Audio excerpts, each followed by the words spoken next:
What up? It's Andrew LaFleur, the lazy writer, and this is our what I believe to be the 7th installment of Read to Succeed, where we strive to read every day. But I didn't put a video out yesterday, so you might think, oh, I didn't read. Andrew LaFleur didn't read yesterday. But I did, because I just didn't finish the story yesterday, but I finished it today. And here it is. Should be coming out Monday, I think, is when or Sunday. This video is coming out Sunday. So we read a history of China. Yep. And it's, I enjoyed it enough. Just a quick synopsis of it. There's the main character is Sasha Jean, who you kind of take the reins of. It's written in second person, right? Second person is the you perspective. So it says things like, this is the first sentence. Every year at the family reunion, before cousin Monique comes to your rescue, the uncles sit back in their folding chairs and napkin necks and ask about your father. So you are in the kind of driver's seat, but you don't get to drive the car, right? She is Carolyn Ferrell, the writer. So that's always interesting, and that's always a risk when you use that second person where you're talking to the reader and telling the reader what they're doing and who they are. It's jarring, and often kind of the reader puts up a bit of a guard, because people by nature are like, no, not me. You don't tell me who I am or what I do. But it was done well. And it's written in a vignette style, meaning in sections and in moments. And vignettes are just like whatever you're reading is broken up into sections that are kind of memories or not memories. Well, often they can be, but yeah, these moments in time, right? And here's kind of how it works, right? So here's the history of China. And then there's Dixie. That's the first little vignette section. And then you read on, turn the page, and then look, Chinette. And then you read on. This is hard. I think this is Royalton, Japan Blue. You read on. You have Rosenthal. You read on. You have Corning Censura, right? Corning Censura right there. Rosenthal, Corning Censura. So it's in these little moments because the story is non-linear. It goes into the past a lot. So it's the time, you never really know exactly what time you're in right away. It changes on you pretty abruptly. But the vignette style accommodates for that really well. So that's good. But it's just about the main character, Sasha Jean, who you kind of, like I said, take and are in the position of, who is attending their family reunion. She's probably like late 30s, I'm guessing. It's hard to tell, but whatever. And her father has died, who everyone knows who never goes to these family reunions. He's already essentially estranged from the family. And then her father had died and left her all the land in which they are on, which he kind of swindled out of her mother, whom they were separated. Mother and father were separated. And he tells her to bulldoze it down and build what as he worded it, I think, something new there, to build something new. Now, and that's basically the story. She just has trouble saying it. And so let's just jump right into my experience as a reader. Reading it, it was brutal. I didn't read it in one day, like I said. The vignettes helped me kind of put it down and pick it up, put it down and pick it up. But it wasn't so gripping as a narrative that I didn't want to let it go, right? It's very easy to put it down. But so like I said, the narrative and the plot and the information didn't really get me. And to be honest, the characters didn't really grip me all that much so either. But what did kind of keep me going was how smooth it was. The voice was really strong from the author, and they had a mastery of language that allowed them to have pretty complicated sentences, but never let you notice it, right? Like you just kind of read through and it works really well because her voice is so powerful.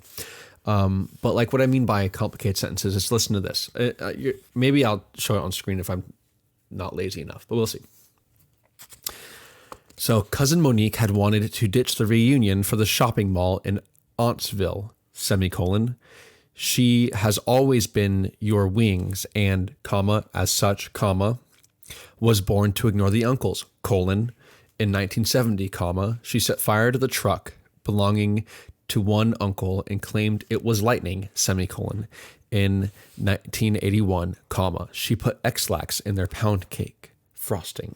So you can see that I think it had 3 semicolons, had 2 or 3 semicolons. No, 2 semicolons I meant, and a colon and commas bound. So that sentence is long and kind of drones on. It might be a run-on sentence. I'm not 100% sure. But you don't notice that kind of thing. And she does this quite often in this story where she gets kind of eccentric with her sentence structure, which risks taking the reader out of the story because they're just trying to put together this sentence.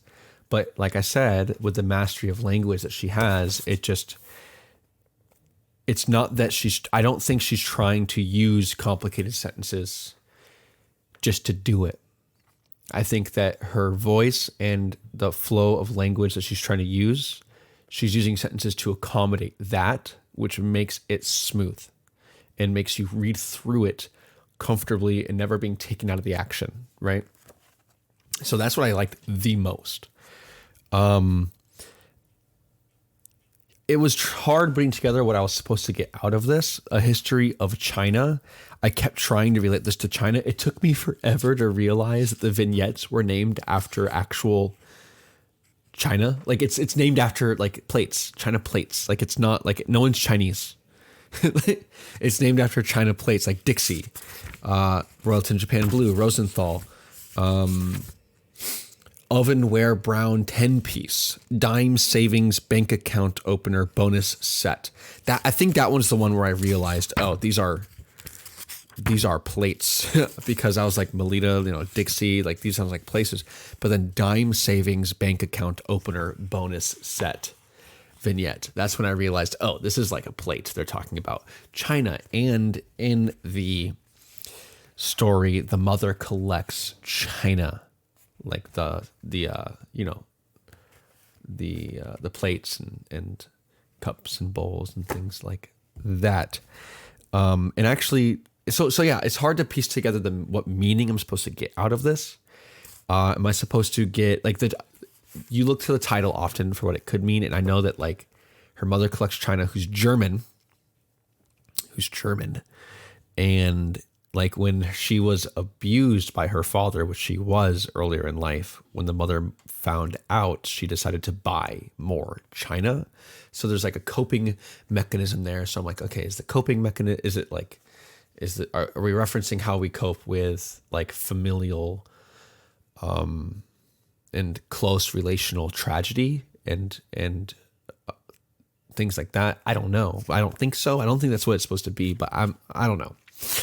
But I kept trying to find like, okay, who's Chinese? Who's Chinese? Is she Chinese? Because the characters' names are very Southern with things like Chanel, Tarnisha, and Lynette, right?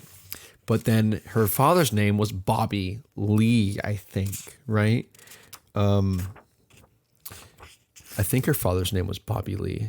Yeah, Bobby Lee, which is a Southern name, right? It's like a kind of a classic Southern name. Bobby Lee. Hey, and Lee is also a common name in the South, but it's also Chinese. Not exclusively Chinese, but it can be Korean, I believe. Definitely not Japanese. There's no Japanese person named Lee.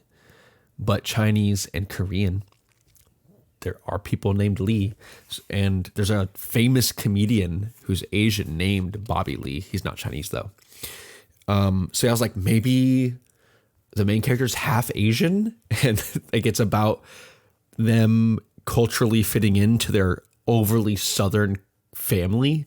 Not even close. It's not even close to what it was. So I actually didn't appreciate how hidden what we were supposed to get out of it was because I was looking so deeply for the kind of cultural meaning, but I don't know if that was what it was. I think it's kind of like in the sense that I think, there's the vignettes it's all sectioned into these vignettes. kind of gives me a hint that this person's just putting a bunch into this. They're putting themselves into this. And as such, it's going to be crazy. Like, it's going to be difficult to figure out exactly what the meaning is because a person has difficulty knowing exactly what their meaning is. I think I think Carolyn Ferrell really put her all into this short story and didn't worry too much about making a clear takeaway because often you don't. And so that really helped make me kind of more comfortable with the whole thing. But there's a couple things to think about. There's there is a multicultural element of it, right? You don't know exactly whether the people are black or they're white. Are they black and white?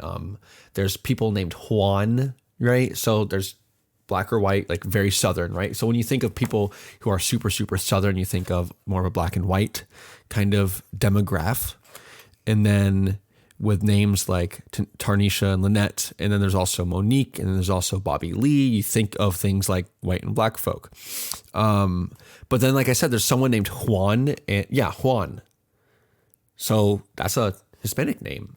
So it's a pretty multicultural thing. And the mother's from Germany. And when the mother came, they all loved her. They thought she was the best mother ever. So maybe there's this idea of like a multicultural, like these cultures can stack on top of each other and benefit. And then there's also like the adoption of the mother's love of China, platery. But I don't know that I really don't know what I'm supposed to get out of it aside from a view into someone's life. A huge detail on family relations. You get a huge family lineage that there's no way I could put it together on like first or second read. I'd have to freaking map it out, and even then I might fail. So yeah, actually just going into the writer idea. So first of all, like what I can take away from this as a writer, I think I already mentioned the mastery of language, allowing your voice to show. A lot of people often think that you should just jump into something. Like if you want your voice or you want your feeling to shine in your writing or in your art, what you need to do is just kind of go in there and ignore convention. Go in there and ignore convention and grammar and all this stuff. But the fact is, when you master grammar, when you master convention, then your voice gets to show. Because then when you make high levels of grammar subconscious and go to the back of your brain, you don't struggle on how to say something. You just know that you can, and then you get to put more energy, mental energy, in writing what you want to write. I don't know how many of you out there, if you are writers and you're writing and you get stuck on sentences, often that's because you don't have a mastery of language. I don't have a full mastery of language, and I hit those points as well, and I'm trying to hit them less and less and less. But when you have a full mastery of language and conventions and grammar, you can just write much more easily, much more streamlined from mind to paper or computer or whatever. And this person has a definite mastery of language because the voice is just so strong, and the language is often very complicated, but not because she tried to make it complicated. It's because she knew what she wanted to go for, knew what tone, knew what mood she wanted to create in you, knew what her voice was, and grammar wouldn't get in the way of it because of the mastery of it, right? But when someone ignores grammar and just goes in there and tries to give feeling and all this stuff, you end up not actually saying what you want because you don't have the tools to portray your feeling, right? If you're a painter and you aren't good at color mixing, you cannot create certain things, right? Oh, I want to create this scene. Well, like you don't know color mixing. Like you can't create the colors that you have in your head, right? You have a vision in your head, and you can have the best vision in the world. But if you don't have color mixing, if you don't have certain things, you cannot create it no matter how good your vision is, no matter how good you feel it. And so I think that's one thing I got. Just master grammar, master conventions. And also the power of the vignette, right? These sections, the power of the vignette. This story could not exist outside of the vignette. And it makes me wonder, like, well, what story can I create that couldn't exist without specific forms, right? Think about all these different ways that we can write a story, in form-wise, whether it be conventional, like just basic paragraphal, and just going straight in chapters or whatever, or the short story. But then there's things like vignettes and other stuff that what story could not function properly without its form, right? Because without the vignette form, this story doesn't happen. So it makes me wonder, right? Like that's form meeting purpose really, really well. And it makes me wonder if there's any story that I have that the form of it, and what form is the way it looks on paper, right? The vignette, it's in sections. Just normal short stories, just from beginning to end, right? It's just how it looks and like kind of the structure to it all. How can I have structure help me tell my story? And am I taking that into account, or am I just writing thoughtlessly, right? That's really a good thing that this kind of brought into mind. But that is it. I have an announcement on Monday. I think I'm coming out with the announcement that I'm very excited for. As I've mentioned, I think before, I'm a teacher, so that means I have summers more available, and I really want to do a big project this summer. And I'm going to talk about that project on Monday. Other than that, thank you all so much. Please read as often as you can. All writing is thought organized in a communicable way onto paper. And then when you're reading, you are thinking higher order thoughts. And it teaches you to think in a higher order way, and then makes you speak better, makes you think better, and makes you more of a winning personality when you speak to people. So reading has more benefits than just knowledge. So have a wonderful day. Andrew LaFleur, the lazy writer, gone.